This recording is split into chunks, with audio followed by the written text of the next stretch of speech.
jeune, ma tante, elle a le même âge que le frère Mutombo. Et son mari était aussi jeune, conséquemment.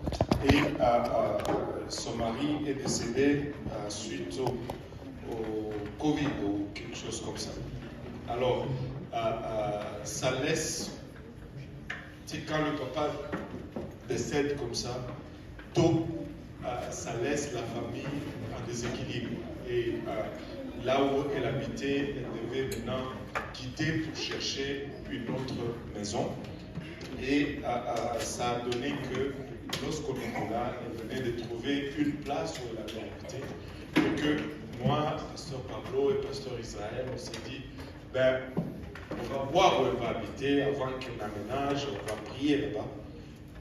Donc on est allé, on l'a rejoint là, on a vu la petite maison, c'était correct, et on est entré pour prier. Et maintenant, quand on était dans la maison, avant qu'on commence à prier, j'ai demandé à pasteur Israël de nous conduire en prière. Et le pasteur Israël a dit, ben, avant qu'on prie, on va lire un passage. Et il a justement pris ce passage. Je suis un. Il a commencé de lire à partir du premier verset. Il a lu le premier verset, mais quand il a lu le deuxième, il dit, Moïse, mon serviteur, est mort. Et lui, il a continué. Maintenant, lève-toi, parce que mais pendant lorsqu'il a dit Moïse, mon serviteur est mort, et moi et ma tante, nous sommes restés sidérés quasiment. Et tu pouvais voir le visage de ma tante changer, les larmes commençaient à couler. Je l'ai tenu dans mes bras, on a pleuré, mais Dieu ne pouvait pas parler aussi précisément que cela. Parce que son mari s'appelait Moïse. Ouais. Et il dit, Moïse, mon serviteur est mort, maintenant lève-toi, passe ce Jourdain, toi et tout ce peuple, pour entrer dans le pays. Et je me suis tourné vers ma femme, ma tante, je lui dis, Dieu est en train de te dire que c'est toi qui vas faire entrer ces enfants dans leurs promesses. Ça ne pouvait pas être plus clair, ça ne pouvait pas être plus précis. Le pasteur Israël, il s'est arrêté, il a commencé à me regarder, et puis je devais lui expliquer qu'en fait, son mari qui est décédé s'appelait Moïse. Et vous savez, nous servons un Dieu puissant, un Dieu extraordinaire.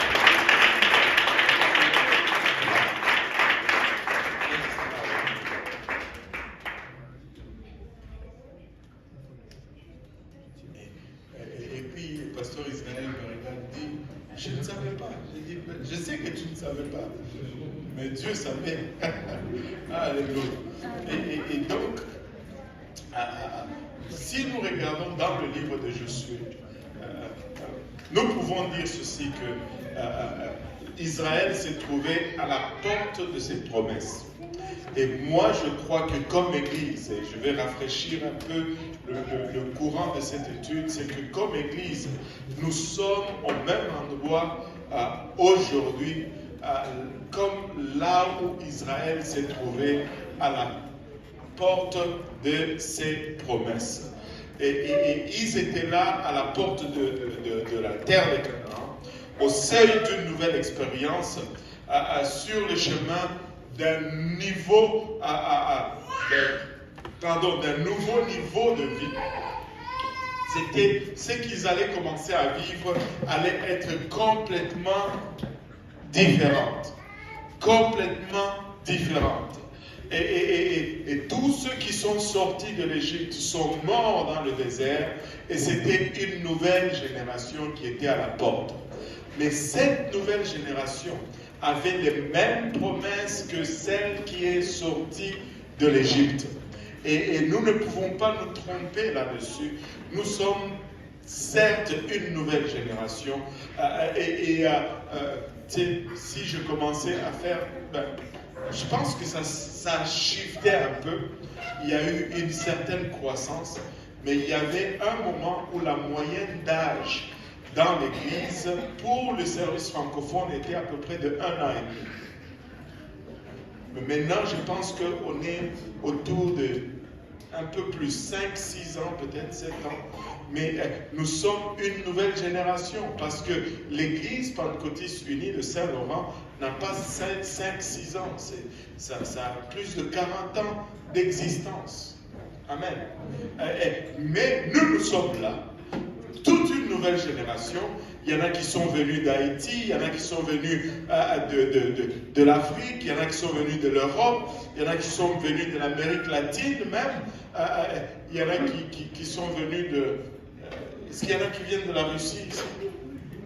Non. Ok. Il y en a qui viendront de la Russie, mais nous sommes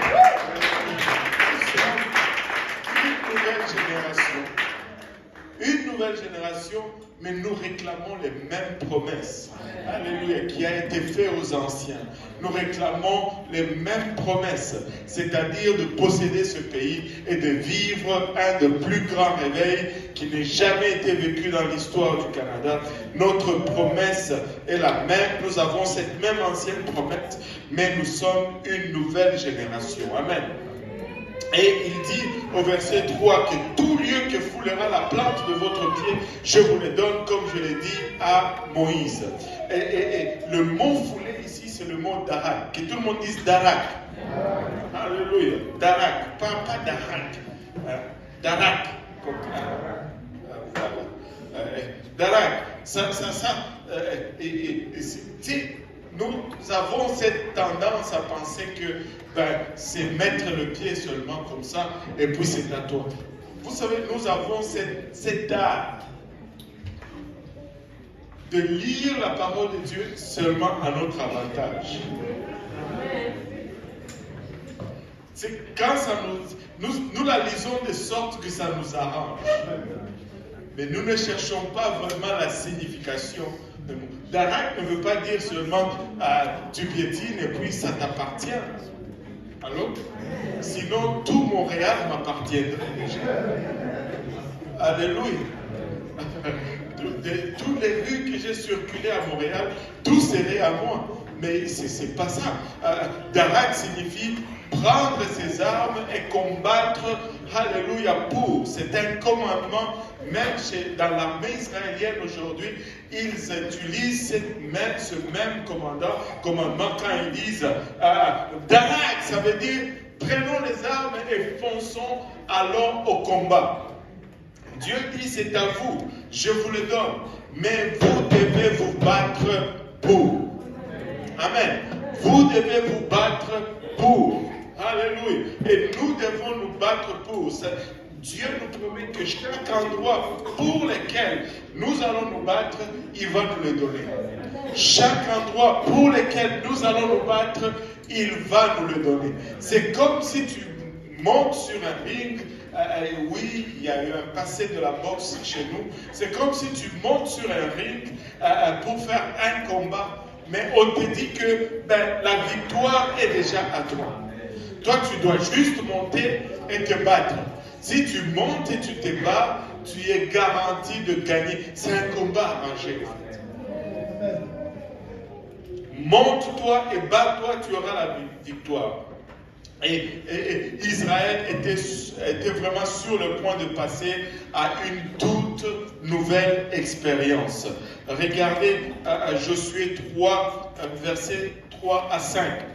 Si quelqu'un peut nous le lire, Josué 3, 3 à 5.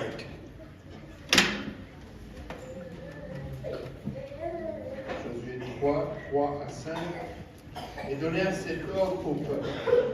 Lorsque vous verrez l'arche de l'alliance de l'Éternel, votre Dieu, portée par les sacrificateurs, les Lévites, vous partirez du lieu où vous êtes et vous vous mettrez en marche après elle. Mais il y aura entre vous et elle une distance d'environ 2000 coudées. N'en approchez pas, et elle vous montrera le chemin que vous devez suivre, car vous n'avez point encore passé par ce chemin.